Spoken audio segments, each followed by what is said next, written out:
रूस यूक्रेन के बीच दुनिया में एक और वॉर फ्रंट खुल गया है। हमास के हमले के बाद इजराइल ने हमला तेज कर दिया। इजराइल के हमले में फिलिस्तीन में 230 से ज्यादा लोग मारे गए, जबकि 17 से ज्यादा घायल हुए। उधर इजरायली पीएम नेतन्याहू ने ऐलान कर दिया है कि हमास के सभी बंकरों को मलबे में तब्दील कर दिया जाएगा। दुनिया में एक और वॉर फ्रंट खुल चुका है और वो है इजराइल और फिलीपींस का। हमास और इजराइल के बीच जंग और तेज हो चुकी है। हमास के हमले के बाद इजराइल दुश्मनों के ठिकानों पर बमबारी कर रही है। इजराइल ने शनिवार रात गाजा पर एयर स्ट्राइक कर देर रात हमास के ठिकानों पर इजराइल ने ताबड़तोड़ मिसाइलें दी। इन तस्वीरों में गाजा के आसमान में मिसाइल हमले को साफ देखा जा सकता है।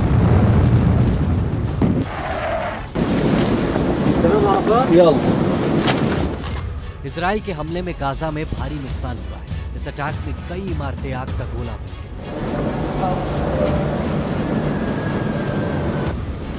रात के अंधेरे में इजरायली हमले से गाजा कांप गया। हर तरफ आग की लपटें तबाही और बर्बादी की गवाही दे रही है।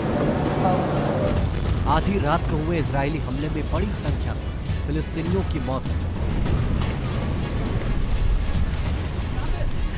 तो वहीं सैकड़ों घर मलबे में तब्दील हुए। हमास के हमले के जवाब में इजराइल भीषण बमबारी कर रहा है। शनिवार शाम को इजरायली हमले में एक बिल्डिंग पर भारी बमबारी की। अपने नागरिकों की मौत से इजराइल आक्रोश में और उसके इस गुस्से ने गाजा को मलबे में तब्दील करने की ठानी। देखिए इजरायली रॉकेट के ताबड़तोड़ हमले में कैसे गाजा सिटी में एक हाई राइज बिल्डिंग समीतोड़ हुई।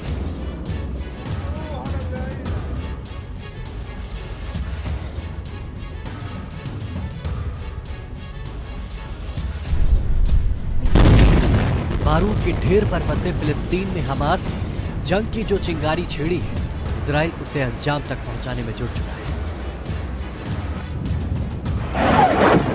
इजराइल ने फिलिस्तीन की चौतरफा घेराबंदी कर दी। एक तरफ हमास के आतंकियों और इजरायली सेना के बीच जमीन पर जंग चल रही है,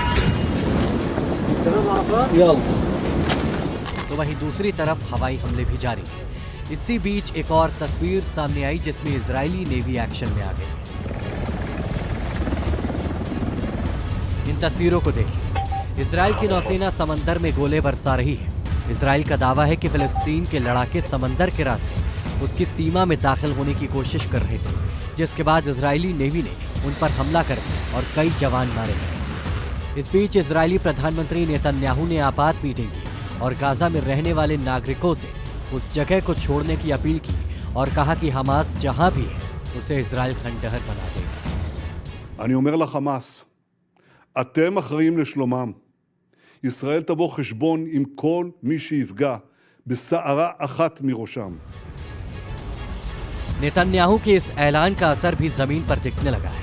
गाजा शहर खंडहर बनने लगा है। बड़ी संख्या में इमारतें मलबे में तब्दील हो चुकी हैं। गाजा पट्टी में कोहराम मच चुका है।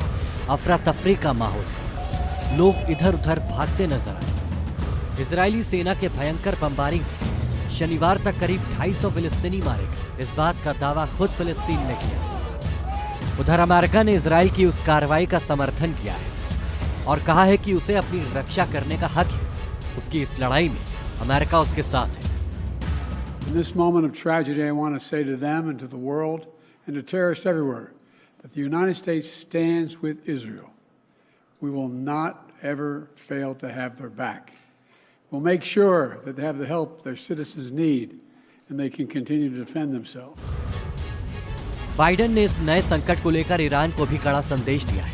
ऐसे में साफ है कि आने वाले दिनों में दुनिया दो धड़ों में एक बार फिर बटी नजर आएगी। Team news nation.